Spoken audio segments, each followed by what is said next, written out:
Hello friends, welcome to Literature Academy. In our today's session, we are just going to analyze the different questions asked for 2020 NTA NET English examination. Especially we are focusing on the questions asked from the area called criticism and theory. As we all know, criticism and theory is one of the most important as well as vast area as we concerned with the whole or the entire syllabus of net English examination, because criticism and theory which covers from different critics just like Plato, Aristotle, Horace, and towards the different theories just like post-structuralism, structuralism, deconstruction, etc. So it's a vast area. So in this video we are just focusing on the 2020 asked questions, different questions from the region called or the area called criticism and theory, especially focusing on the shift 1. In our coming video, we will focus on the criticism and theory questions asked for 2020 shift 2. So I think let's begin our today's discussion by analyzing those different questions. And after analyzing all these questions, I just found that around 17 or 20 questions have been asked for shift 1 examination. As far as a net aspirant is concerned, this 20 or 17 marks is so crucial to get clear the net or JF examination, because especially this area is also so important. So let's think, or just we have to understand the importance of this syllabus area called criticism and theory. So let's move on to our core idea of discussion for today. So the first question is that arrange the following terms in the chronological order of emergence. So it's an arrangement question. The given options are heresy of paraphrase, stream of consciousness, practical criticism, and defamiliarization. I think in order to answer for this first question, first of all, let's make an basic information regarding these four different terms. First of all, what is heresy of paraphrase? Heresy of paraphrase is a title of a chapter in the book named Well Wrought Urn by Clent Brooks in the year 1949. So we, in order to arrange it in the chronological order, the year is so crucial. So the year is 1949. So the second term, that is stream of consciousness, it is a method introduced by William James in the Principles of Psychology in the year 1890. This is the year. Because we are not only giving answers for different questions, but also we are analyzing those three wrong options. So because it will be, I think it will be very much useful for our future net English examination. And the third term is that practical criticism. It began in 1929 with the experiments by the new critic called I.A. Richards. And the fourth and the final option is that defamiliarization. This term is coined in 1917 by Russian formalist Viktor Shklovsky. So these are the different years. Out of understanding these different years, now we can arrange it in the chronological order. So the first term which comes is that is the stream of consciousness. Then there comes defamiliarization in the year 1970. Then the third one, that is practical criticism in 1929. And the fourth one is that the option A, heresy of paraphrase in 1949. So the options, I think the third option is the correct. So let's check it out. That's answer third. Answer 3, that the option 3 is that is a B, D, C, A. Stream of consciousness, defamiliarization, practical criticism, and heresy of paraphrase. So first question we have cleared, but also we have understood all the remaining terms and its concepts and some kind of features also, and its different years also. So now let's move on to the second question, that is, which one of the following is correct about Saussures' analysis of language. That is Ferdinand de Saussure. And his analysis of language. The given options are, the first option is that lang is the system of language. Then Parol focuses on language as a system at a particular time. Then lang is the particular instance of speech and writing. Then the final option is that Parol is the study of language over a period of time. In order to answer for this question, at least we have to understand the basic two concepts, that is what is lang and what is Parol. First of all, the concept lang, which determines or which denotes, it is a system of language and it encompasses the abstract systematic rules and conventions of a signifying system. So to make it more simple, lang is concerned with the theoretical concern of a language, whereas Parol refers to the use of language or the practical side of the language session. So the correct answer from the given options are, I think, the first option, that is lang is the system of language. Let's check it out whether it is correct or not. Yes, that is the answer 1. Lang is the system of language. So let's move on to the next question. That is, who among the following is known to have popularized the term globalization? We have to remember and we have to be more vigilant that the term is not globalization or global warming, but the term is globalization. And the given options are Ronald Robertson, Francis Fukuyama, John Urry, and fourth one, John Tomlinson. These are the different options given for that particular question. Let's check it out. Who is the inventor of that particular term called globalization? Before that, we have to just identify what actually this term globalization means. As it is evident from the term globalization, it is a combination or it's a conglomeration of two different terms or two different words. They are globalization and localization. That is, there is a merging of the two terms, that is globalization as well as localization, and it indicates that growing importance of continental as well as global is occurring together.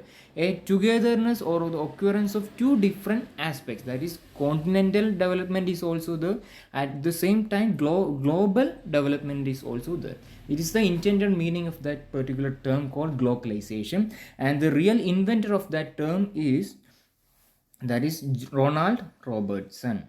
Ronald Robertson is the actual answer. Let's check it out whether it is correct or not. That is option 1. And let's analyze who actually Francis Fukuyama. He is an American political scientist and known for his book The End of History. Let's write it there. The end of history. The End of History and The Last Man. Its continuation and The Last Man. So the full title is that The End of History and the Last Man in the year 1992.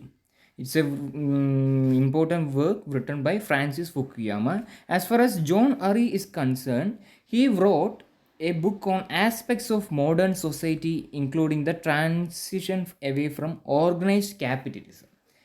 So these are the basic information regarding these different writers. So let's move on to the next question. That is, which two terms among the following are associated with formalist criticism? Formalist criticism.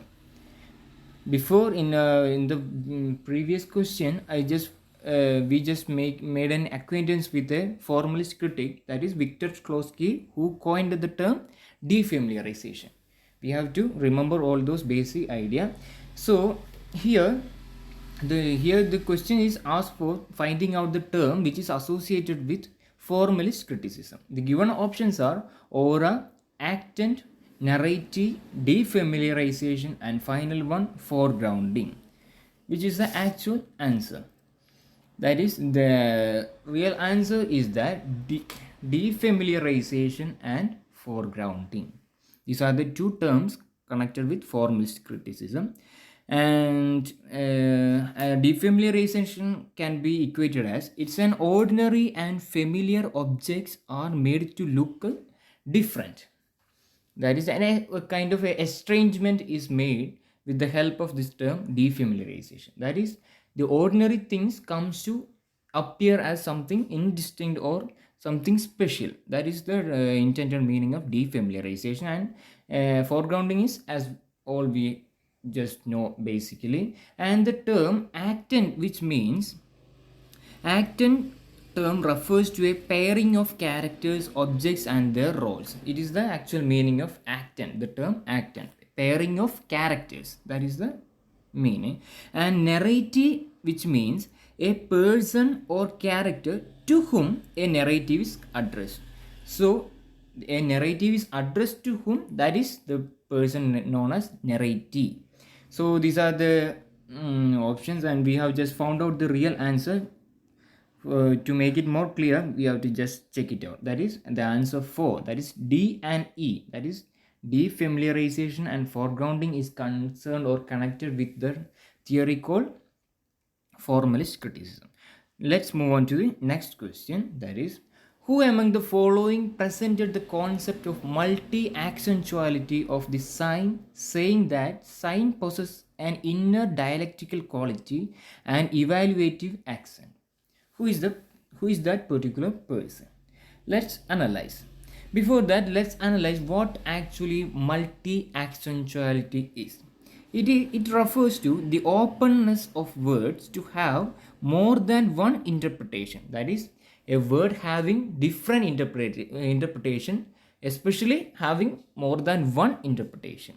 It's a term developed by the critic named Valentin Voloshinov. That is the answer. Especially in the year 1929. So let's check it out, the answer. That is answer 4, Valentin Voloshinov. And let's make an basic awareness or acquaintance with the other critics, just like Roland Barthes. Roland Barthes, who is a French literary theorist, philosopher, and he is known for some different and more works, just like mythologies, then S bar Z, then writing degree 0, it's a translation to English work, then the pleasure of the text, then the elements of semiology. These are the important works written by Roland Barthes. And as far as Stuart Hall is concerned, he's moreover concerned, or moreover became familiar or popular after the publication of the essay titled Encoding and Decoding. Then according to Jacques Derrida, when we consider him as a figure, he is known for deconstruction, and his important works are Of Grammatology. That is Of Grammatology, Grammatology,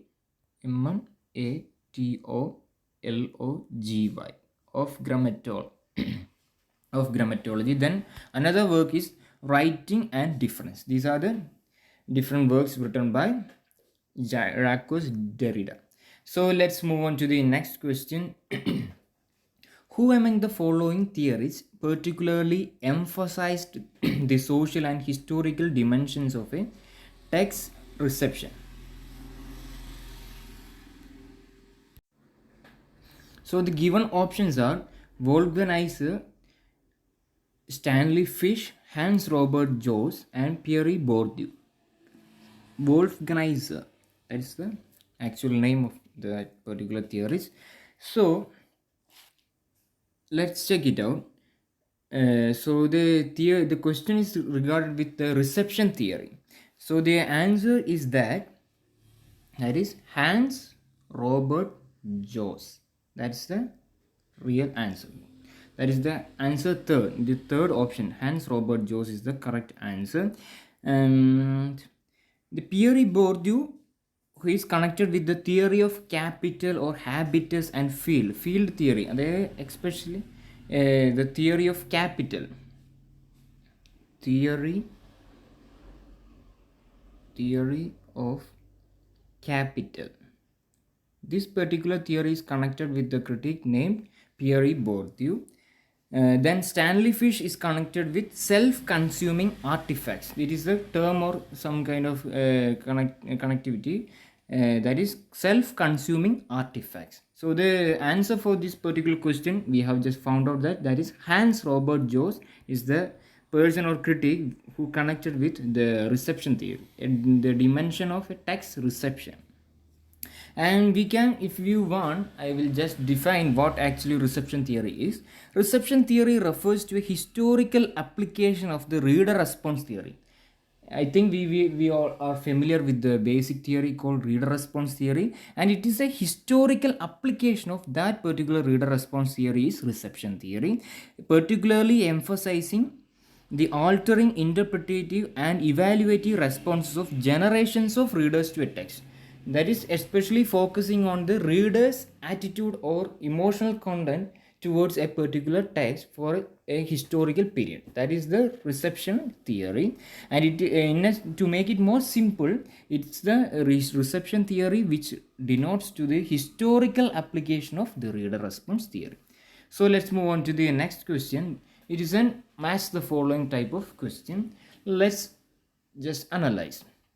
So in one column, we have given the names of the authors, and in the second column where the respective texts are being given, and the duty vested upon us is to match or correct authors with their text. So the given options are the author Michel de Certeau, then John Fiske, Pierre Bourdieu, Janis Radway, and the name of the texts are Distinction, Reading the Romance, Understanding Popular Culture, The Practice of Everyday Life. So let's analyze. That is Michel de Certeau, who is connected with the practice of everyday life. Then John Fiske, that is connected with understanding popular culture. Then Pierre Bourdieu, that is connected with the verb distinction. It is not the complete title of that particular work. There is an alternative title is also for that particular text named Distinction. Then finally Janis Radway, who is connected with Reading the Romance. So the given option, which is correct option, is answer 3. That is A for 4. That is Michel de Certeau for the practice of everyday life, John Fiske for understanding popular culture, Pierre Bourdieu for distinction, and finally Janis Radway for reading the romance. So I think let's move on to the next question. That is also another match the following type of question.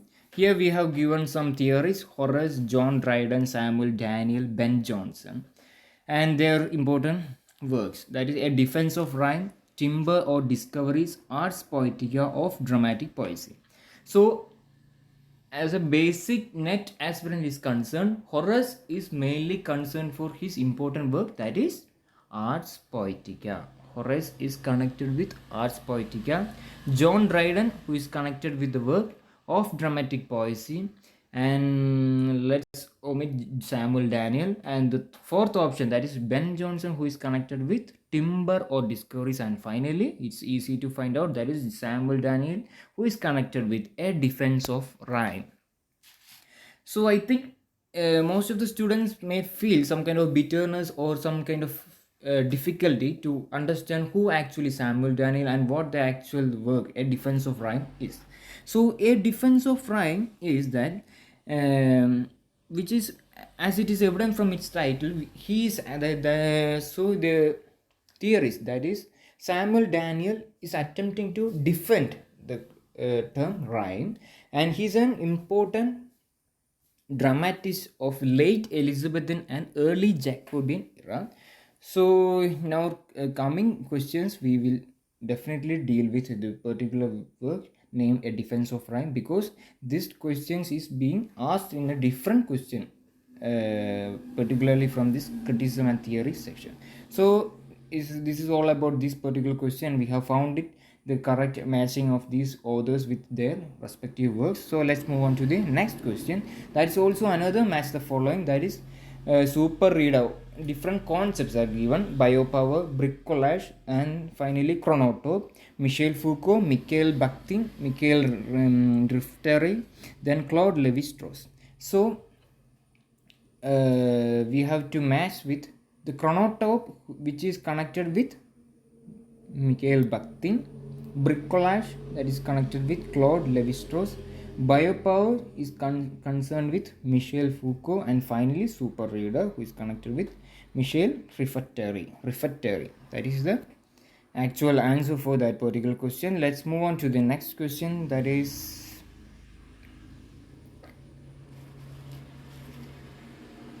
which one of the following statements is true about Aristotle's Poetics? Poetics is one of the important work written by Aristotle.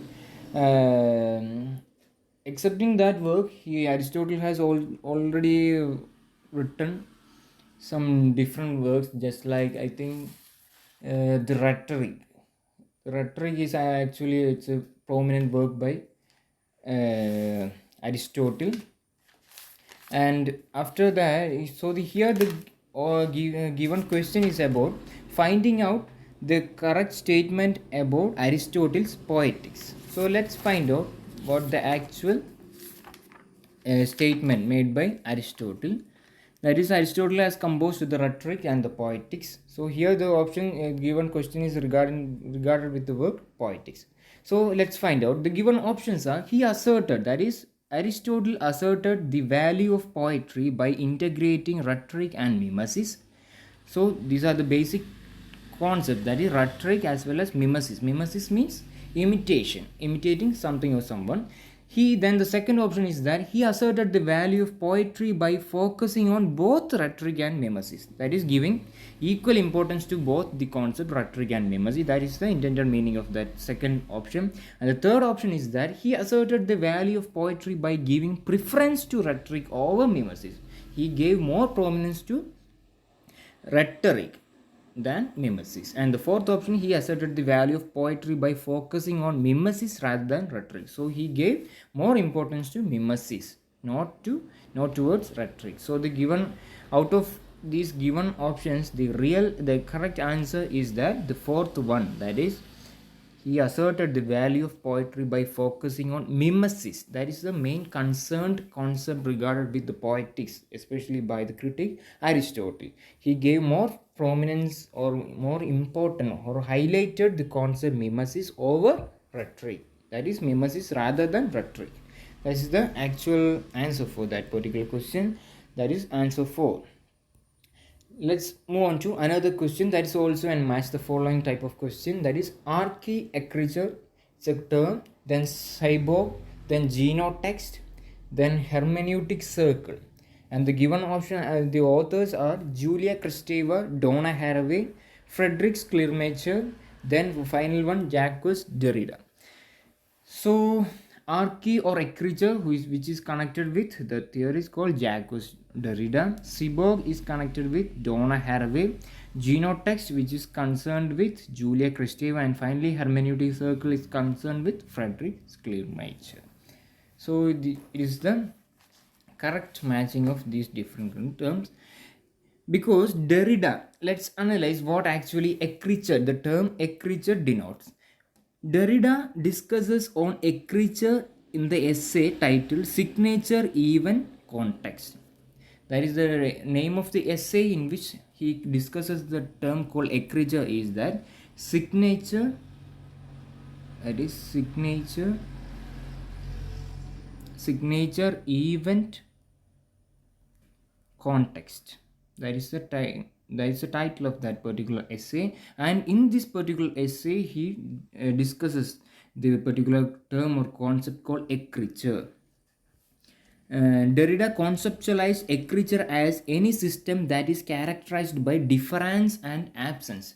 So a creature is embodied with the two features that is called as difference, difference, difference, and then the another term is also that absence, that is absence. So these two features are connected with one single concept called a creature, which is introduced by the critic named Jacques Derrida. So it's all about that particular question. Let's move on to the next question. That is, which one of the following assumptions best expresses the position of post-structuralist criticism? The given options are: definite structures underlie empirical events, language is representational, apprehension of reality is a construct, and final one, knowledge operates according to procedures that are axiomatic. So here the question is regarded with the correct assumption regarding post-structuralism, not structuralism, it's about post-structuralism criticism. So the correct answer is that apprehension of reality is a construct. Because according to post-structuralism, reality is contextualized and socially constructed and mediated by language and discourse. So apprehension of reality is a construct. That's the correct answer for that particular question. That is answer the option 3. And then the another question is, arrange the following critical works in their chronological order of publication. The first question also we have found this kind of an chronological order related question. So here also comes another chronological order arrangement question. The options are: preface to lyrical ballads, a defense of rhyme. I have just already mentioned that there is also another question regarded with the word defense of rhyme. That's the question. This is the question. Then the third one, life of Cowley. Then the fourth one, the frontiers of criticism. So we have to arrange it in the chronological order. Before that, let's understand the years in which all these different works were published. So let's move on. A preface to lyrical ballads. So we have to understand, here comes sometimes we may face a kind of difficulty or confusion or doubt that whether it is lyrical ballads or whether it is about regarded with the preface to lyrical ballads. Actually, William Wordsworth published lyrical ballads in the year 1798.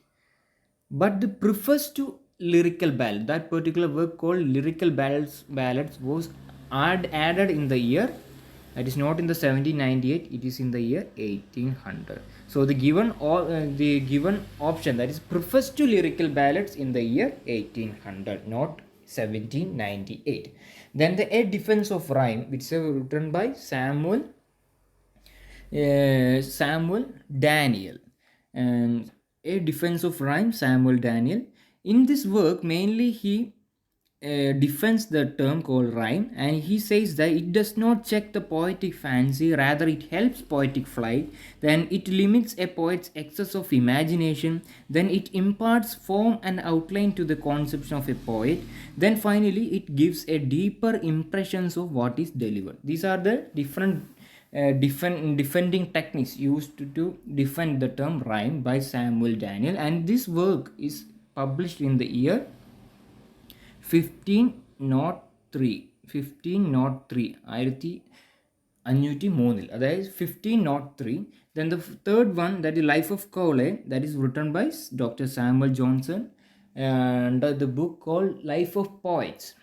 The life of the most eminent English poets in the year 1779. And the final one, The Frontiers of Criticism, written by, who is the actual writer of that work? That is T.S. Eliot in the year 1956. That's the answer. So out of understanding all these different years, let's check it out which option is correct. That is option B is the first, which must come for the first time first, and the second one, that is connected with 1503. Then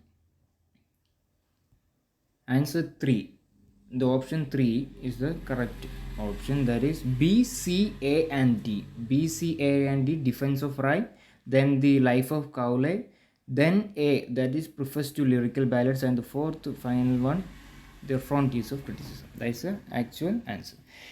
Then the another question is regarded with the poetry according to Sir Philip Sidney is of three kinds. So Sir Philip Sidney distinguishes poetry into three different kinds, which are those three different kinds. Options are religious, dramatic, romantic, classical, romantic, neoclassical, philosophical, imaginative, narrative, and the fourth one, religious, philosophical, and imaginative. Which is the actual answer?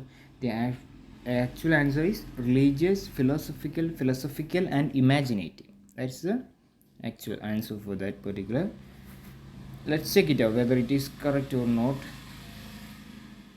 That is option 4. And which two texts among the following are linked to literary feminism? That is a literary and theory. We have just came into the section of theories. That is literary feminism is being asked over here. The names of those different texts regarding with feminism, literary feminism, are A Small Place. The given options are, I just intended the given options are A Small Place, The Yellow Wallpaper, Emma, and the final one, A Room of One's Own. I think it is very much simple. That is A Room of One's Own, written by Virginia Woolf, and then another one, The Yellow Wallpaper. The Yellow Wallpaper is a short story written by Charlotte Perkins Gilman. That is Perkins, Perkins, Perkins Gilman, Gilman. Charlotte, so Charlotte, Charlotte. So the complete title of the writer is Charlotte Perkins Gilman. So the next question is that who said of the blank verse, quoting an unnamed critic, that it is verse only to the eye, adding further that it has neither the easiness of prose nor the melody of numbers? Who actually commented on blank verse just like this? That is, the given options are John Dryden, Alexander Pope, Samuel Taylor Coleridge, and the fourth one and the final option is Samuel Johnson. I think it is very much clear, that is Samuel Johnson. He made this kind of a comment in the work In the Life of Milton from Lives of Poets. That is, in the Life of Milton. Life of Milton. Under the book named Lives of Poets. Lives of Poets.